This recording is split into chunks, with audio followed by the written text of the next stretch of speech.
So hello guys, most welcome back to our YouTube channel Gyan with Sachin. तो दोस्तों, आज की इस कंप्लीट वीडियो में हम बात करेंगे पॉलिटेक्निक फोर्थ सेमेस्टर के कम्युनिकेशन स्किल्स सेकंड सब्जेक्ट के बारे में। तो ये आप सभी का most important subject, most scoring subject रहने वाला है और सबसे इजी सब्जेक्ट रहने वाला है। इसे आप 2 दिन पहले भी पढ़ लेंगे तो आप सभी का काम हो जाएगा। लेकिन उसके लिए आप सभी को कुछ सुपर ट्रिक्स पता होने चाहिए और कुछ स्ट्रेटजी पता होना चाहिए कि आपको इसमें पढ़ना क्या है और आप सभी को इसमें किन किन चीज़ों के ऊपर ज़्यादा फोकस करना है जिससे आप सभी का स्कोर मिल जाए। और आपको ये भी पता होना चाहिए कि आपको सबसे ज़्यादा नंबर किस टॉपिक से मिलने वाले हैं।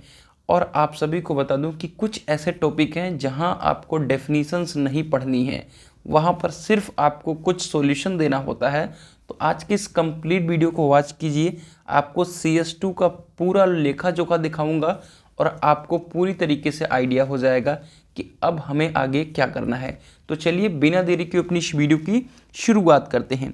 इसके पहले अगर आप पॉलिटेक्निक फोर्थ सेमेस्टर के मैकेनिकल ब्रांच के स्टूडेंट्स हैं तो आप सभी 49 रुपीज़ में अपने प्लेसमेंट के बैच को और BTUP एग्ज़ाम बैच को दोनों को प्राप्त कर सकते हैं। सिंपली आपको इस नंबर पे कॉल करना है, मैसेज करना है, आपको नोट्स प्रोवाइड कर दिया जाएगा। और मुझे नहीं लगता कि 49 रुपीज़ में आपको इससे ईजी कुछ मिलने वाला है। आपको ना क्वेश्चन बैंक खरीदने की ज़रूरत है, ना आपको बुक खरीदने की ज़रूरत है, ना किसी PDF की ज़रूरत है। आप इस PDF यानी हमारे पर्सनल हैंड रिटन नोट्स के माध्यम से सारे सब्जेक्ट की तैयारी बहुत ही आसान तरीके से, बहुत ही आसान शब्दों में कर सकते हैं। और आपको सबसे बड़ा बेनिफिट ये होगा कि आपको एक्स्ट्रा चीज़ें यहाँ पर कुछ नहीं मिलेंगी। जो आपके एग्ज़ाम में पूछा गया है और जो आपके एग्ज़ाम में पूछे जाने की संभावनाएं रहती हैं, उसी चीज़ों को इस नोट्स में इंक्लूड किया गया है। तो आप सभी के लिए सबसे बड़ा एडवांटेज रहता है, क्योंकि बुक हो या क्वेश्चन बैंक, वहाँ पर भर भर की चीज़ें एक्स्ट्रा गिवन होती हैं और आप सभी को खुद नहीं समझ में आता कि हमें क्या पढ़ना चाहिए, क्या नहीं पढ़ना चाहिए, क्योंकि आपको थोड़ा सा उसके बारे में एनालिसिस नहीं होता है। लेकिन नोट्स को पुराने पेपर के माध्यम से एनालिसिस करके ही बनाया गया है। तो चलिए बिना देरी के अपनी इस वीडियो की शुरुआत करेंगे। और देखिए, CS2 का सिलेबस है, बहुत छोटा सा सिलेबस है और आपको एक एक चीज़ें समझना होगा। पहला हमारा यूनिट आता है फंक्शनल ग्रामर। इवन मैं इसको एक एक यूनिट का एक एक चैप्टर करके कवर भी कराऊंगा, उसको लेकर के आप सभी टेंशन न लें। तो इसमें पहला हमारा टॉपिक आता है प्रीपोजिशन, और ये सबसे इम्पोर्टेंट है और ये आपके पूरे BTUP एग्ज़ाम में 4 मार्क्स में पूछा जाता है। अब पूछा क्या जाता है, ना प्रीपोजिशन का डेफिनेशन पूछा जाएगा, ना प्रीपोजिशन के टाइप्स पूछे जाएंगे। आपको फिल इन द ब्लैंक्स में प्रीपोजिशन को, सुटेबल प्रीपोजिशन को फिल करना होता है। ठीक है, तो इसके लिए आपकी प्रैक्टिस अच्छी होनी चाहिए और वो प्रैक्टिस मैं आपको आने वाले वीडियोस के माध्यम से लाइव कराने वाला हूँ, इस बात का ध्यान रखें। दूसरा आपका फ्रेमिंग क्वेश्चन होता है। अब फ्रेमिंग क्वेश्चन भी आप सभी के लिए 4 नंबर में आता है। यानी आपको फ्रेमिंग क्वेश्चन में क्या करना होता है, इसको समझा दूं, आपको इससे आइडिया हो जाएगा। मतलब इसमें कोई भी स्टेटमेंट गिवन होगा, जैसे मैं इस समय ऑनलाइन क्लास ले रहा हूं, ये स्टेटमेंट है, एक वर्ड है, एक लाइन है। ठीक है, अब इसी को आपको फ्रेम करना है। उसमें दिया होगा कि आपको किस तरीके से फ्रेम करेंगे, वो आपके ऊपर डिपेंड करता है। इसे प्रश्नवाचक चिन्ह में भी कर सकते हैं, इसे आप नेगेटिव वर्ड में भी कर सकते हैं। ठीक है, जैसे आपको एग्जांपल दूं, दे लिव्ड इन दिल्ली। ठीक है, तो आपको इसको करना है किसी भी तरीके से। आप इसे नेगेटिव में भी ले जाइए, आप इसे इंट्रोगेटिव में ले जाइए, यानी प्रश्नवाचक में ले जाइए। इस चीज़ को आपको चेंज करना है। मतलब वह दिल्ली में रहते हैं, बस आपको इसको क्या करना है, क्या वह दिल्ली में रहते हैं, बस इतना ही करना होता है। कंजंक्शन मेरे प्यारे साथियों आपका 2 नंबर में पूछा जाता है, तो आप इसको ध्यान दीजिएगा कि ये 2 नंबर में पूछा जाएगा। ना डेफिनेशन ना टाइप्स, सिर्फ आपको fill in the blanks with suitable conjunction. ठीक है, टेंस आप बचपन से पढ़ते आ रहे हैं और यहाँ पर भी टेंस आपको देखने को मिलेगा और टेंस पूरे 5 नंबर में पूछा जाता है। यानी आपको 5 ऐसे सेंटेंसेस मिलेंगे जहाँ पे आपको करेक्ट करना होगा, या आप सभी को सुटेबल टेंस का फॉर्म, यानी सुटेबल टेंस के फॉर्म में आप वर्ब के फॉर्म में भी दे सकता है। ठीक है, जैसे बहुत जगह पर आप सभी को पता है कि सहायक क्रिया और क्रिया के माध्यम से ही टेंस डिफाइन हो जाता है। ठीक है, ठीक है, जैसे सेकंड वर्ब, वर्ब का सेकंड फॉर्म, वर्ब का थर्ड फॉर्म, उसके साथ सिंस या फार। ठीक है, इस तरीके से आपको टेंस को करेक्ट करना होगा या फिल इन द ब्लैंक्स करना होगा, जो कि 5 नंबर में पूछा जाएगा। तो ओवरऑल आप सभी देखेंगे तो 4 4 8 5 13 2 15 नंबर आप सभी के हो गए। ठीक है, तो 15 या 16 नंबर आपका फंक्शनल ग्रामर से अकेले पूछा जाता है, और ये आपका मेन पार्ट होता है मेरे प्यारे साथियों। मेन पार्ट क्यों? अगर यहाँ से आप 16 नंबर सही करते हैं तो आपके आगे 16 नंबर और सही होने वाले हैं। आपके अभी CS फर्स्ट का रिजल्ट नहीं आया होगा, लेकिन जब भी आ जाएगा उसमें आप 40 से 45 का स्कोर ईजिली कर जाते हो, लेकिन CS2 में आप नहीं कर पाओगे, है ना। यहाँ पर नंबर थोड़ा सा कम मिलता है। जैसे आप 10th में अगर आप इंग्लिश में देखेंगे तो 85 to 90 का स्कोर बहुत बच्चों का होता है, लेकिन वही अगर आप 12th की इंग्लिश को देखेंगे तो उसमें लगभग 60 से 70 नंबर होते हैं।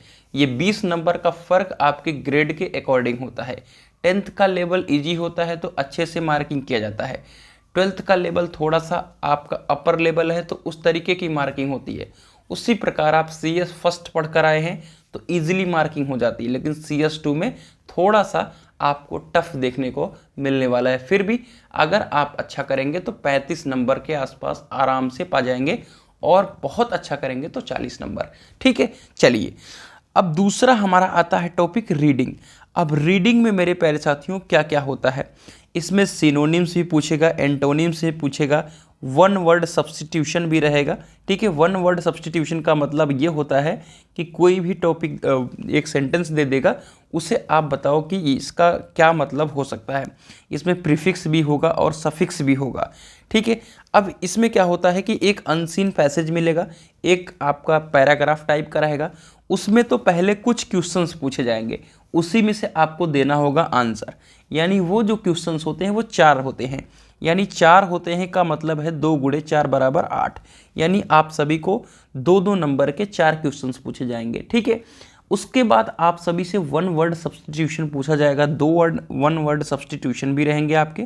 ठीक है, और आपके 2 सिनोनिम्स रहेंगे। ठीक है, और 2 एंटोनिम्स रहेंगे। तो कुछ इस तरीके से आप सभी को पता चलेगा कि यहाँ से 14 नंबर पूछे जाते हैं। कभी कभी क्या होता है कि 3 क्वेश्चन कर देता है, प्रीफिक्स सफिक्स जोड़ देता है। जनरली आपका सिनोनिम्स, एंटोनिम्स और वन वर्ड सब्स्टिट्यूशन ही पूछा जा रहा है, प्रीफिक्स और सफिक्स कम पूछा जा रहा है। ठीक है, लेकिन इसका कोई फॉर्मेट नहीं बना हुआ है कि आपसे सफिक्स और प्रीफिक्स ही पूछा जाएगा, वन वर्ड सब्स्टिट्यूशन नहीं पूछा जाएगा, या वन वर्ड सब्स्टिट्यूशन पूछा जाएगा तो सफिक्स प्रीफिक्स नहीं पूछा जाएगा। या आपके 4 नंबर प्रीपोजिशन है, 4 नंबर फ्रेमिंग है, जरूरी नहीं है। 5 नंबर प्रीपोजिशन कर सकता है, फ्रेमिंग का 4 कर देगा, कंजंक्शन का, ठीक है, टेंस का कम कर देगा। तो लेकिन रहता 15 और 16 में ही रहता है। इस प्रकार ये रहता 14 और 15 में ही रहे। अभी तक क्या होता था राइटिंग स्किल में मेरे प्यारे साथियों कि 2 प्रकार के लेटर पूछे जाते थे। ठीक है, अब दोनों प्रकार के लेटर इस बार भी पूछे गए हैं, लेकिन इस बार का सिस्टम थोड़ा सा चेंज हो गया है। इस बार का सिस्टम में क्या कर दिया था कि 3 क्वेश्चन पूछ लिया था मेरे प्यारे साथियों, 7-7 नंबर के 3 क्वेश्चन पूछ लिए थे, और तीनों में भी लेटर था। ठीक है, अब कौन से लेटर पढ़ने हैं मैं वो भी बता देता हूँ आप सभी को। 2 प्रकार के लेटर आपको पढ़ने होते हैं, एक आपका कोटेशन लेटर या इंक्वायरी लेटर, एक और आप सभी का ऑर्डर लेटर। ठीक है, तो 2 तरीके के लेटर हैं, कोटेशन, इंक्वायरी और आपके ऑर्डर।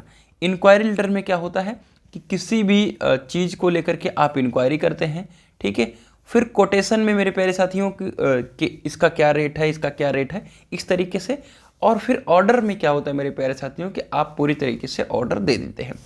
इन 3 प्रकार के लेटर के अलावा जितने भी चीज़ें दिए गई हैं इनके ऊपर आपको फोकस नहीं करना है। तीनों लेटर का फॉर्मेट मैं दिखाऊंगा, पूरे CS2 को कराऊंगा, एक एक टॉपिक को कराऊंगा, और मुझे लगता है कि 5 से 6 वीडियो बनेंगी, 7 वीडियो बनेंगी आधे आधे घंटे की, और पूरा आपका CS2 कंप्लीट होगा। इसमें भी बहुत सारी चीज़ें, जैसे ये आपका कॉरेस्पॉन्डेंस है, रिपोर्ट राइटिंग है, एजेंडा है, मेमोज है, नहीं पूछा जाता, बिजनेस लेटर है, ऑफिशियल लेटर है। ठीक है, इसमें भी सारी चीज़ें नहीं पूछी जा रही हैं, पूछी जा रही हैं लेकिन वो ऑप्शनल में आ रही हैं, तो उस चीज़ को क्यों कंप्लीट करें, है ना। एक आप सभी का गवर्नमेंट ऑफिसर को लेटर दिया जाता है, तो एक चौथे प्रकार का भी लेटर लगातार पूछा जा रहा है कि किसी भी एक टॉपिक, जैसे आपका कोई नाली वाली बन रहा है या आपका इन्वायरमेंट को लेकर के कोई ऑफिशियल लेटर भी आजकल पूछा जा रहा है। तो ये 4 प्रैक्टिस आप कर लेंगे तो डेफिनेटली आपका काम हो जाएगा। और आपको सिर्फ नाम, प्लेस और टाइप्स ही थोड़े से चेंज करने होंगे, बाकी एज इट इज़ आपको लिखना होता है, ठीक है। तो जिस तरीके से आप नोटिस राइटिंग को कवर करके आए हैं उसी तरीके से इसको भी कवर करेंगे। तो ये आपका पूरा लेखा जोखा था CS2 का। कैसा रहा जरूर कमेंट करके बताइएगा। मिलते हैं एक नई वीडियो के साथ, तब तक के लिए bye bye, love you all, take care.